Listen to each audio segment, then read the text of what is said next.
Oh, yeah, alright, guys, I'm about to drop that knowledge. Are you ready? Here we go.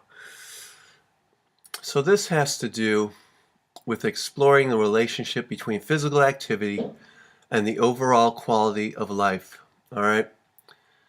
The Surgeon General's office released a report on physical activity and health, and this comes from 1996.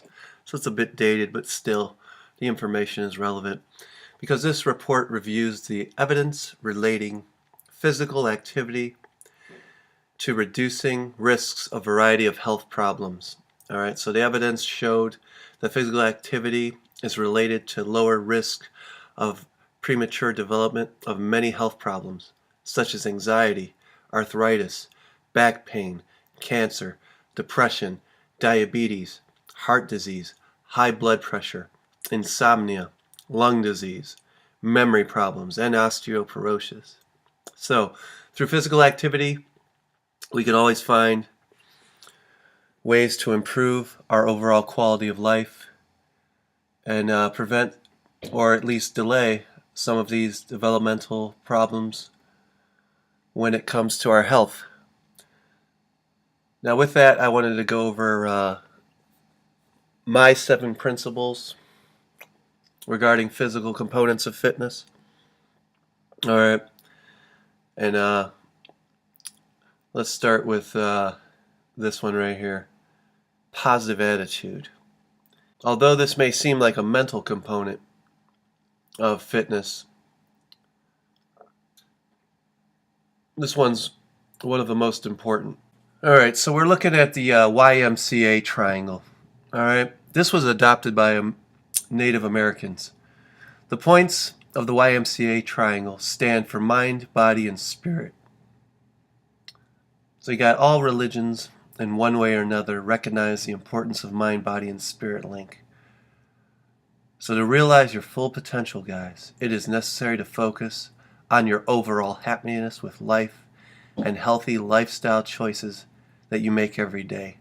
All right, so listen, here we go. Cardiovascular endurance. This is an important component of your physical fitness. All right, your muscles, they need oxygen. Your aerobic, which is your cardiovascular system, must be able to efficiently deliver them the sweet, rich oxygen it needs. When your body has waste products that need to be expelled, like carbon dioxide or metabolic waste products, your heart-lung complex must be up to the task. These two tasks form the functional basis of aerobic fitness. Number 2, strength. This is your ability to exert musculoskeletal force against an external object, such as, lifting some kind of weights or a barbell, right? Ground an opponent, right? And it stems from 4 main sources, and those are structural, physiological, psychoneural, and environmental factors. So if you have a lack of adequate muscular strength, and you have that in conjunction with a decrease in bone density, it is a definitive health concern. Many of the general population suffer from this, and it can lead to a decrease in our musculoskeletal functions. Right? Strength developed through resistance training helps to develop our musculoskeletal system, which is what gives us the ability to physically move using our muscles and bones in a much more efficient way, the way that God created us, rather than sitting there in a sedentary lifestyle stuck a prisoner in our own bodies. Sound nutrition. Okay, number 3, guys, sound nutrition. So we consume food, all right, and this provides our bodies with all the nutrients it needs to remain healthy and active. The 6 major nutrients necessary for a healthy body are carbohydrates, right, proteins, fats, vitamins, minerals, and of course, water. So a deficiency in any one of these nutrients can reduce your chances of success or in reaching your fitness goals. So it's very important, all right, that you have all of these on point. There has to be a balance. You have to have all of those in your body. Alright, so there has been a considerable amount of data which has indicated the safest and most efficient way to accomplish weight control is to combine sensible eating habits with a program of sound exercise that includes both aerobic and weight training, and of course, sound nutrition. Now guys, this one is always overlooked for the most part as far as my experience has been. And that's number 4, which is flexibility. This is the ability to flex, extend, or circumduct the joints through their full intended range of motion. The term flexibility actually refers to the mobility of your joints and how muscles, ligaments, tendons, and other soft tissues affect it. So the question, guys, is how much flexibility do you need, right? How do you know you're not, going too far? And I've always believed you go till you have a slight pull, but not to where you feel pain. All right. Now these answers vary from individual to individual, but it can be safely said that you need enough flexibility to meet the demands of your daily activities with ease, plus a little bit more to spare for life's little emergencies. If you fall and you're more flexible, odds are you're not going to hurt yourself quite as bad, right? If you trip on some ice, fall down the stairs, due to flexibility, you might not hurt yourself quite as, there won't be as much damage due to the fact that you were taking care of yourself and you had your flexibility as a daily component that you're working on.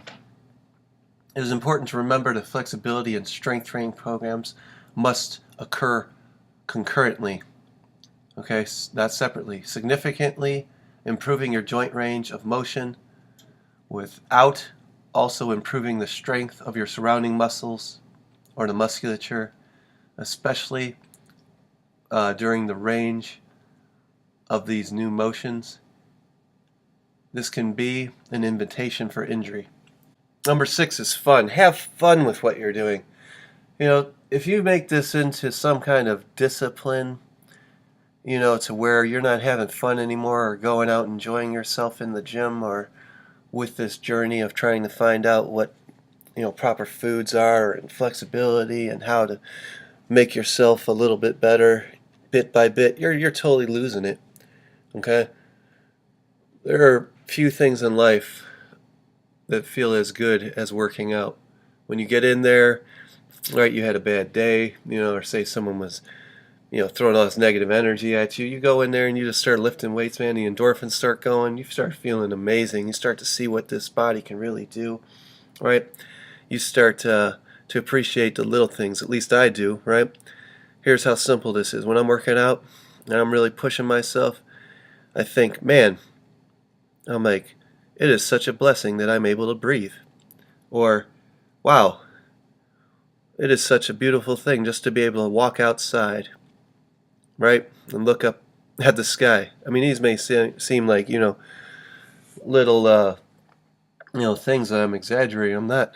I'm telling you, it's a beautiful thing. After you work out and you put it all on the line and you battered your body, right, whatever workout you were doing, you pushed yourself to your max, you come down off of it, you feel amazing. And then you become, like I said, more appreciative, at least I do, of just the ability to be alive and healthy. All right, last one, guys. 7, faith. A lot of positive attitude stuff going around, right? A lot of self-empowerment, blah, blah, blah. That's all good. Like I said, I went over positive attitude and how important it was. However, it's limiting, okay? Because I'm going to tell you this right now. I don't care who you are. I don't care what religion you are. I don't care what belief you are. If your heart stops, you are not going to sit there and motivate it to start healing itself and work again. All right? You have a heart attack, you have a heart attack. Your time's up. You're dead. Or, seriously compromised. So a positive attitude only goes so far. So what I would say is put your faith in something much more concrete than yourself, because who are you? You may think that you're going to live forever. You're not. I hate to break it to you. You may think that you're unique. You're not. The only thing that makes you unique is what you leave behind, a legacy. That's what's going to determine if you are different from every other person walking this earth. What you leave behind. Because we're all leaving. We're all going somewhere. Right? So like I said, faith, I'm going with Jesus. You guys know this. You know this about me. That's where I put mine. You do what you want to do. But I don't really count on myself. I understand what I'm able to do physically. I understand what I'm able to achieve if I work hard at it. But I also know and understand something very important, and that's that we're here for a short period of time, right? And that tomorrow is not guaranteed. And it doesn't matter how much self-help or positivity I have, negative things are going to happen, and the best way to deal with it is let it come, accept it. Don't let it dictate you into a negative response that will damage you or other people around you. Adapt and overcome it, and keep moving through it. So I said, guys, those are my 7 principles. All right, that's it for me. I think this will help you tremendously. You have a great day.